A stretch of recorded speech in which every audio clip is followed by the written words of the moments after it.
पटना से निकले,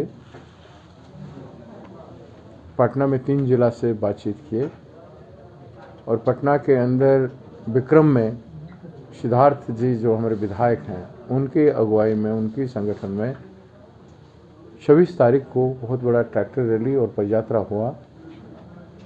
विक्रम में जो गांधी आश्रम में है उसमें समापन हुआ। वहाँ भी लगभग 1,500 लोग थे उस यात्रा के दौरान और बहुत सुंदर मीटिंग हुआ। शुरुआत गांधी जी की स्मृति से किया गया और पदयात्रा सत्याग्रह से किया गया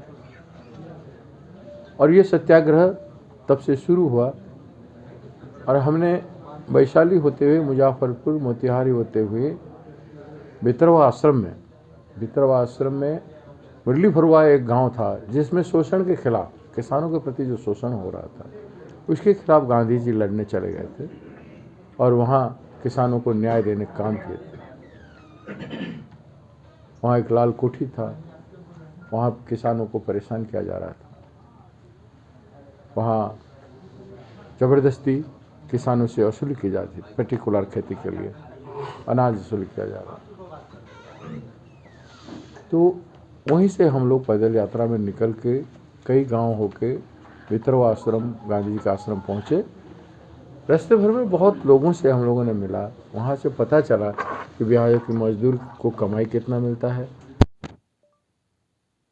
छात्र जो था, जीवन यात्रा था लोगों का, बड़े बड़े लोगों के अंडर में जिस तरह से गुलाम की तरह रहते थे, राइट इज राइट जो सिस्टम था, आदमी को स्लेव रखा जाता, ऐसे ही मानना पड़ेगा।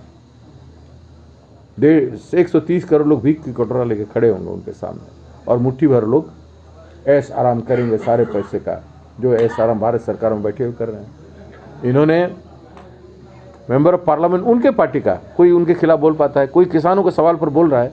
नहीं, चाह के भी नहीं बोल पा रहा है क्योंकि वो गुलाम हैं। मैंने उनके संसद के सदस्यों को गुलाम बना दिया, उनके पार्टी के, राज्यों के, सरकारों के, विधानसभा मंत्री लोग गुलाम हैं, एक दो को छोड़ के। मैंने जो भाई भाई मिलजुल करके दो हैं, दो को छोड़ के बाकी कोई आवाज़ नहीं बढ़ पाता। करेंगे तो उसको मंत्रिमंडल से निकाल देंगे और जो लोग थोड़ा बहुत स्वाभिमानी थे वो आज रहे नहीं उनके पार्टी में। परिस्थिति को देख लीजिए, कोई भी बोल नहीं पाएगा और वो चाहते हैं देशवासी भी ना बोले। इसीलिए आप में से, आपके जितने जर्नलिस्ट लोग बोलने वाले थे, उनमें से कई लोगों का क्या दशा हो चुका है।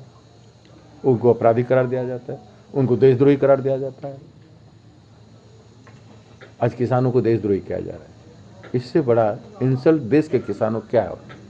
मजदूर और किसान वो मेहनत करते हैं तो देश बनता है और उससे देश बड़ा देशभक्त ना मैं हूँ, ना और कोई है, ना राष्ट्रपति है, ना प्रधानमंत्री है। लेकिन हम किसको देशद्रोही कहते हैं? तिरंगा लाल किला में कैसे पहुंचा?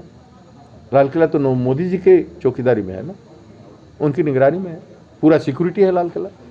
आप जा सकते हो। वहां का सिक्योरिटी सिस्टम क्या कर रहा था? तिरंगा का अपमान आप कैसे होने दिया? क्योंकि आप तिरंगा को सम्मान नहीं करते हो। तिरंगा का आपके दिल में नहीं है। तिरंगा का बलिदान और मूल्य कांग्रेस जन किए थे, बीजेपी जन नहीं किए थे। इसीलिए तिरंगा को आप नहीं चाहते हो। जनगण मन के देश में, जनगण मन के सामने बैठकर, खड़े होकर भी आपको कुछ प्रभाव होता नहीं। जनगण मन गाते हुए अब सभी जाति, धर्म, वर्ण के लोगों के साथ लेके नहीं चल सकते हो आप। भाइयों में